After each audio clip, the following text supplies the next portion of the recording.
ॐ नमो भगवते वासुदेवाय। ॐ नमो भगवते वासुदेवाय।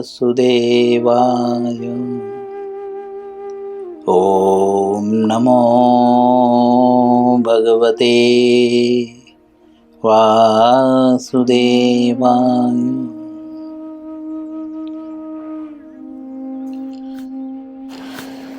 श्री कृष्ण लीलामृत पुरुषोत्तम भगवान पुस्तक का नाम है अध्याय 40। अध्याय का नाम है अक्रूर जी द्वारा स्तुति। ठीक है, आज इस अध्याय का पहला दिवस है।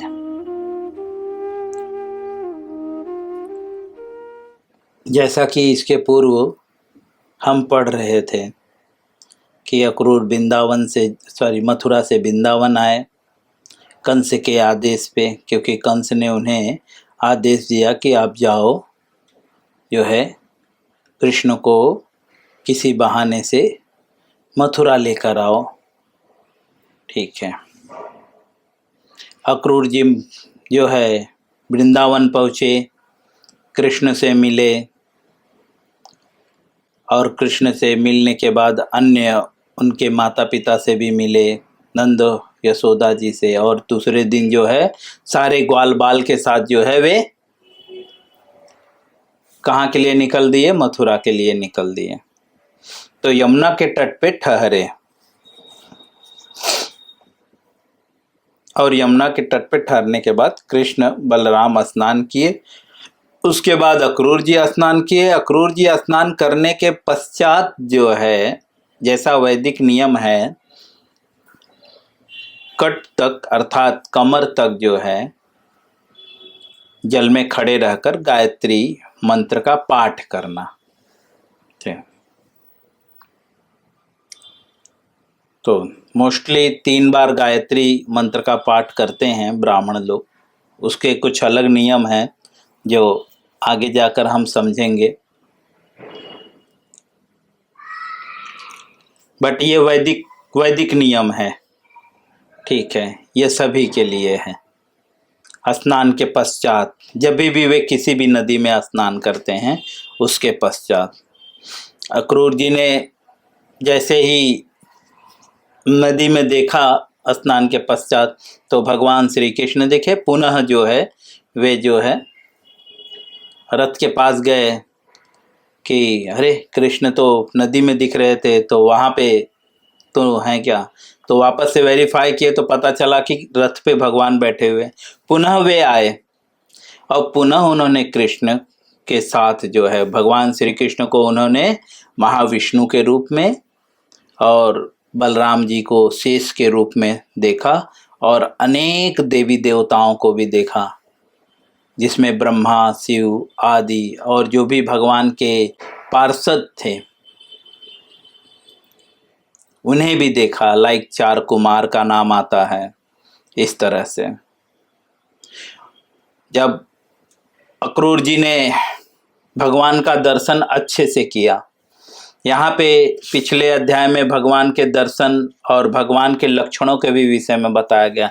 अर्थात अक्रूर जी जब भगवान यहाँ पे, जैसा कि पिछले अध्याय में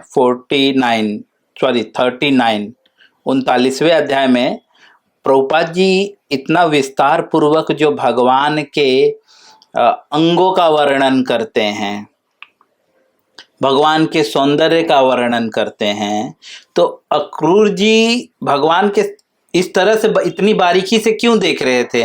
भगवान के हाथ में कौन से चिन्ह बने हुए हैं, भगवान के पैर कैसे हैं, आंखें कैसी हैं, इतना ध्यान पूर्वक क्यों देखा उन्होंने? क्योंकि भ्रम भी तो हो सकता है, माया भी तो हो सकता है, भूत प्रेत भी तो हो सकते हैं ना। तो अक्रूर जी वेरीफाई कर रहे थे ये कृष्ण ही है कि नहीं। जब वे वेरीफाई कर लिए हमें किसी को भी ऐसे ही नहीं स्वीकार करना चाहिए, उसके लक्षण भी देखने चाहिए। जैसा कि कल किसी ने प्रश्न का उत्तर दिया कि यहाँ पे जिस तरह से अक्रूर जी ने भगवान के दर्शन किए और उनके रूप का वर्णन किया गया, तो हमें विग्रह लेते समय भी यह सारा ध्यान देना चाहिए कि उनके कान कैसे हैं, उनकी नासिका कैसी है, उनके ओठ कैसे हैं, अधर, हाँ अधर का भी वर्णन आया है, उनके अधर कैसे हैं। ठीक है, तो एक पर्पस तो था कि ठीक है भगवान का दर्शन करना चाहिए इस प्रकार, बट दूसरा पर्पस था कि वो देखना चाहते थे कहीं मेरे साथ कोई छल तो नहीं कर रहा है ना। जैसे कि हम छले जाते हैं, आज के समाज में लोग थोड़े से मंत्र तंत्र, थोड़ी योग सिद्धि दिखाकर भगवान बन के हमें ठग रहे हैं, है ना। इसलिए जो है अक्रूर जी देख रहे थे, सारे लक्षण देख रहे थे, क्योंकि भगवान के लक्षण शास्त्रों में इंगित हैं। तो अक्रूर जी देख रहे थे क्या ये सारे लक्षण है कि नहीं है। ठीक है, जब अक्रूर जी ने ये सारे लक्षण देख लिए, तब जाकर उन्होंने भगवान को नमस्कार किया और फिर उसके पश्चात वंदना करना चालू किया। अब अक्रूर जी स्तुति करना चालू कर रहे हैं। तो पहले पूरा वेरीफाई करने के बाद, वेरीफाई का मतलब पूरी तरह से वे संतुष्ट हो गए, हाँ ये भगवान ही हैं। इस तरह जब वे संतुष्ट हो गए, उसके बाद वे भगवान की स्तुति स्टार्ट किए। तो यह अध्याय भगवान की स्तुति है अक्रूर जी के द्वारा। तो हम मंदिर में भी जाते हैं ना, तो हमें देखना, ये सारी चीजें देखनी चाहिए, भगवान की रूपरेखा है ना, सब देखना चाहिए हमें, भगवान के दर्शन जैसे अक्रूर जी ने दर्शन किया। और जब हम विग्रह लेते हैं तो वो देखना चाहिए, नहीं तो हमें जो है भगवान के नाम पे कुछ दूसरा थमा देगा व्यक्ति। यह आने वाले समाज जो हैं, प्रभुपाद जी इस तरह से वर्णन किए हैं कि आने वाला समाज भी इससे सीख सके। चलो हमें तो पता है कि कृष्ण कैसे हैं, भगवान के रूप कैसा है, थोड़ा बहुत हमें पता है, लेकिन आने वाले संतान तो कुछ भी नहीं पता रहेगा। जैसे कि कल ही एक मेरे गेस्ट का बच्चा आया, ठीक है, ब्राह्मण का लड़का, ठीक है, ब्राह्मण थे वे, मेरे पास अभी भी मेंबर बने हैं, तो उसके पास मेरे पास पूरा बाकायदा है, मैं दिखा भी सकता हूँ। ब्राह्मण का लड़का 4 साल का, ठीक है, कॉमिक्स के नाम पता है।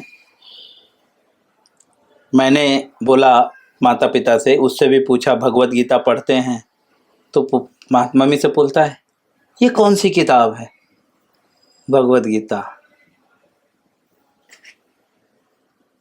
इस तरह से पूछा, आश्चर्यचकित हो गया। तो फिर बाद में मैंने उसे समझाया। तो यह स्थिति है हमारे समाज की, ठीक है, ब्राह्मण का लड़का ब्राह्मण घर में जन्म लिया और यह कंडीशन है। इसीलिए आज के लोग भ्रमित न हो जाए, तो इसीलिए प्रभुपाद जी इतना स्पष्ट रूप से जो है सब वर्णन करते हैं। चलिए अब हम अक्रूर जी के द्वारा स्तुति पढ़ते हैं।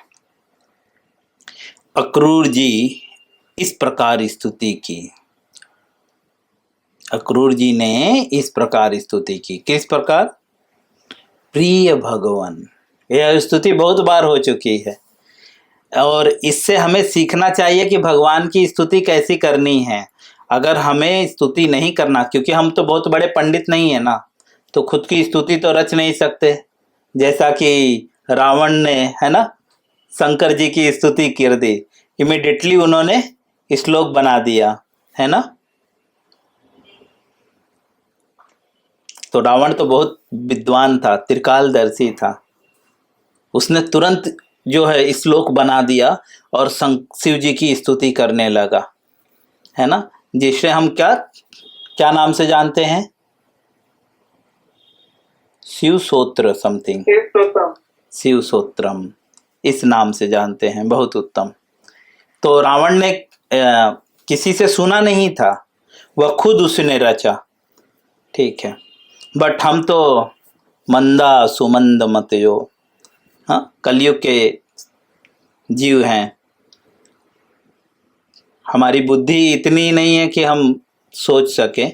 तो फिलहाल श्रेष्ठ पुरुष जैसा आचरण करते हैं, एक सामान्य, हम लोग सामान्य पुरुष हैं, तो सामान्य पुरुषों को उनके पद चिन्हों पे चलना चाहिए। मतलब वे जिस तरह से भगवान की स्तुति करते हैं उसी तरह से हमें भी भगवान की स्तुति करनी चाहिए। प्रभुपाद जी यहाँ पे इनडायरेक्टली यह भी बताना चाह रहे हैं कि जब हम भगवान का दर्शन करते हैं, दर्शन करने के बाद भगवान की स्तुति करनी चाहिए। जैसा अक्रूर जी ने पहले भगवान का दर्शन किया, दर्शन के बाद स्तुति की, है ना। अब वह स्तुति हम पढ़ेंगे कि किस प्रकार से अक्रूर जी भगवान की स्तुति कर रहे हैं। तो अक्रूर जी कहते हैं, प्रिय भगवान। हम लोग तो प्रिय शब्द ही नहीं लगाते। कोई है जो आज तक भगवान को प्रिय शब्द लगाया हो? हाथ उठाए। भगवान जी बोलते हैं। मैंने कहा कोई है जो भगवान को इस तरह से संबोधित किया हो कभी, मेरे प्रिय भगवान? शुरू से कि जब पढ़ने के बाद से? श्री प्रभु जी लगाते हैं, श्री श्री राधा राधा श्री प्रभु जी। मैं जब से पढ़ा हूँ ना, प्रिय भगवान तो मैं यही सबसे बोलने लगा हूँ, मेरे प्रिय भगवान। बिल्कुल सही, बहुत उत्तम, गिने चुने लोग, ठीक है। अब सब देखिए इतने सारे लोगों में दो तीन लोग हैं जो भगवान को प्रिय शब्द संबोधित कर रहे हैं, सोचो। लेकिन जब भी हम भगवान को संबोधित करते हैं, हे प्रिय भगवान, आप समस्त कारणों के परम कारण हैं। कैसे स्तुति करते हैं? बोलते हैं आप समस्त कारणों के परम कारण हैं। जैसा कि ब्रह्मा जी बोलते हैं, ईश्वर परम कृष्ण सच्चिदानंद विग्रह अनादिरादि गोविंद सर्व कारण कारणम। तो अक्रूर जी परंपरा को फॉलो कर रहे हैं, खुद क्रिएट नहीं कर रहे हैं। ब्रह्मा जी ने ऑलरेडी स्तुति की थी, ठीक है। अक्रूर जी बस उसे दोहरा रहे हैं, है ना, बोल रहे हैं। यहाँ पे तो कहानी की तौर पे लिखा हुआ है, लेकिन भागवतम में यह श्लोक के रूप में है ना। तो अक्रूर जी कहते हैं कि प्रिय भगवान, आप समस्त कारणों के कारण हैं। समस्त मतलब जितने भी सारे कारण हैं, जीवन मरण, लाभ हानि, जय पराजय, यश अपयश, मान सम्मान, ठीक है, रोग मृत्यु, हर चीज सबके कारण है, सभी कारणों के कारण हैं। तथा आप ही मूल एवं अविनाशी मूर्ति नारायण श्री नारायण है। आप कौन है? अक्रूर जी क्या कह रहे हैं भगवान को? आदि मूर्ति, आदि मूल मतलब जितने भी सारे मूल हैं, जड़ हैं, उनके आप आदि जड़ हैं। आपसे सब कुछ उद्भूत हुआ है। जैसा कि हम भगवद गीता में पढ़ रहे हैं, भगवद गीता 10th चैप्टर 4था और 5वां श्लोक भगवान बता चुके हैं, है ना। 4थे और 5वें श्लोक में हम जाएंगे। भगवान स्वयं कहते हैं यहाँ पे, ठीक है। क्या कहते हैं 4थे और 5वें श्लोक में? कि बुद्धि, ज्ञान, यश तथा मोह से मुक्ति, क्षमा भाव, सत्यता, इंद्रिय निग्रह, मन निग्रह, सुख तथा दुख, जन्म मृत्यु, भय अभय, हिंसा, समता, तुष्टि, तप, दान, यश अपयश, सभी भगवान से उत्पन्न हो रहे हैं। ठीक है, और भगवान सबके जो है मूल हैं, अर्थात उनसे सब कुछ निकल रहा है। और वे अविनाशी, अविनाशी मतलब जिसका कभी नाश नहीं हो सकता, नारायण है, श्री नारायण है। श्री नारायण, श्री शब्द क्यों लगाया जा रहा है? श्री जी, लक्ष्मी जी को श्री कहा जाता है ना। राधा रानी जी को भी श्री कहा जाता है, हमारी श्री जी। तो कह रहे हैं कि आप श्री नारायण हैं, मतलब बहुत सारे नारायण हो सकते हैं, ठीक है, लेकिन यहाँ पे इंगित कर रहे हैं बाकायदा कौन से नारायण? बोलते हैं श्री जी के, जो श्री जी के स्वामी है आप, वे नारायण हैं। अभी जैसे कोई बोले सर्वदेवदास, तो सर्वदेवदास हो सकते हैं, और भी बहुत सारे सर्वदेवदास हो, तो आप कैसे बोलोगे उन्हें? प्रभु जी जो इस्कॉन जुहू में रहते हैं, है ना, इस्कॉन जुहू में जो सर्वदेवदास रहते हैं उनकी हम बात कर रहे हैं। उसी तरह से अक्रूर जी कह रहे हैं कि आप श्री नारायण हैं, समझे, क्योंकि हमने पढ़ा है बहुत सारे नारायण हैं। मैं आपको सादर प्रणाम करता हूं, आपकी नाभि से कमल स्फुटित होता है। कह रहे हैं आप जो है, आपको जो है मैं सादर प्रणाम करता हूं, और ग्लोरिफिकेशन कर रहे हैं, स्तुति कर रहे हैं। कह रहे हैं आपकी नाभि से, नाभि मतलब बोलते हैं आपके नाभि से, क्या बोलते हैं? ठीक है, चलिए। तो उनके नाभि से जो है कमल स्फुटित होता है। आप कभी देखेंगे,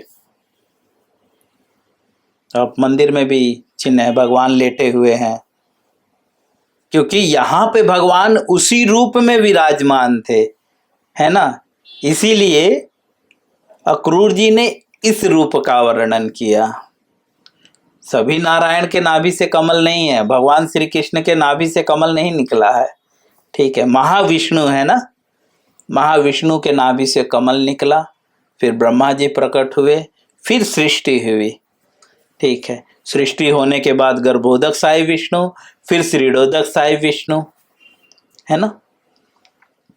तो हमें यह याद रखना होगा कि जो है अक्रूर जी ने महाविष्णु के दर्शन किए थे। प्रभुपाद जी लिखते हैं पिछले अध्याय में कि कृष्ण जो है वे महाविष्णु के रूप में उनको दर्शन दिए थे, ठीक है।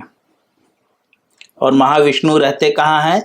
तो पिछले अध्याय का जो है शीर्षक ही है विष्णु लोक, है ना। इसीलिए महाविष्णु के नाभि से जो है कमल निकलते हैं। बहुत सारे विष्णु हैं, हाँ, महाविष्णु, श्रीरुद्रक साई विष्णु, गर्भोदक साई विष्णु, ठीक है। श्रीरुद्रक साई विष्णु परमात्मा के रूप में हमारे हृदय में वास करते हैं। तो यहाँ पे महाविष्णु की बात हो रही है, जिनके नाभि से जो है कमल निकलता है। तथा उस कमल से ब्रह्मांड के कर्ता ब्रह्मा जी का जन्म होता है। ब्रह्मा जी का किससे जन्म होता है? कमल से। कौन से कमल से? बोलते हैं जो कमल आपके नाभि से निकलता है, उस कमल से भगवान ब्रह्मा जी का जन्म होता है। और ब्रह्मा जी कौन है? बोलते हैं ब्रह्मांड के कर्ता। कर्ता मतलब क्रिएटर, जो ब्रह्मांड की रचना करते हैं। चूंकि ब्रह्मा जी इस ब्रह्मांड के कारण हैं, अतः आप सभी कारणों के कारण हैं। प्रभुपाद जी जो है लिख रहे हैं, जैसा कि अक्रूर जी कह रहे हैं कि क्योंकि ब्रह्मा जी जो है वे इस ब्रह्मांड के कारण हैं, क्योंकि उन्होंने ब्रह्मांड क्रिएट किया है और आपने ब्रह्मा जी को क्रिएट किया है, इसीलिए आप उनके भी कारण हैं, कारणों के भी कारण हैं। भूमि, जल, पावक, गगन व समीर तथा अहंकार एवं तत्व, महत्तत्व आदि इस भौतिक सृष्टि के सभी तत्वों की उत्पत्ति आपके विग्रह से होती है। ब्रह्मा जी के द्वारा जो है ये सारे तत्व, जिसमें महत तत्व भी है, जैसा कि हम ऑलरेडी भगवत गीता में पढ़ चुके हैं, भूमि रापो नलो वायु खम मनम बुद्धिरेव च, उसी चीज को यहाँ पे वर्णन कर रहे हैं। समझे? यह सब जो है आपके विग्रह से उत्पन्न होती है। जीवों की एवं समस्त भौतिक शक्ति, तटस्था शक्ति और प्रकृति की उत्पत्ति भी आप ही के शरीर से होती है। ऐसा कौन कह रहा है? अक्रूर जी जो है भगवान को कह रहे हैं, कृष्ण की स्तुति कर रहे हैं। हम यहीं पे विराम देंगे, इसके आगे हम कल पढ़ेंगे। हरे कृष्णा।